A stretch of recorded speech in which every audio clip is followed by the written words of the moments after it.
संगमनेर तालुक्यातील अंभोरे गावचे ग्रामदैवत असलेल्या बिरोबा महाराजांच्या यात्रा उत्सवाला यंदाही मोठ्या उत्साहात सुरुवात झाली आहे। बिरोबा यात्रा उत्सव समितीच्या वतीने 11 आणि 12 एप्रिल या 2 दिवसांच्या कालावधीत हा पारंपरिक उत्सव साजरा केला जातोय। यात्रेनिमित्त गावात भक्तिमय आणि जल्लोषमय वातावरण निर्माण झाले असून गावकऱ्यांसह पंचक्रोशीतील भाविकांची मोठी गर्दी पाहायला मिळते। पालखी सोहळ्याच्या दिवशी सायंकाळी 5 वाजता अंभोरे गावाच्या वेशीतून मानाच्या काठीची भव्य मिरवणूक काढण्यात आली।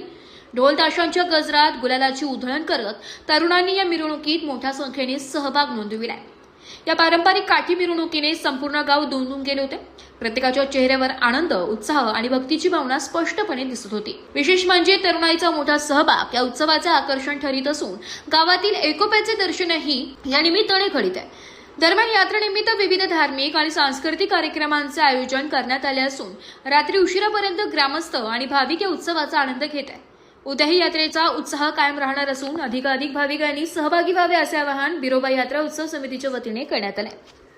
नवतेज महाराष्ट्रासाठी प्रतिनिधी अमोल वाघमोडे, संगमनेर।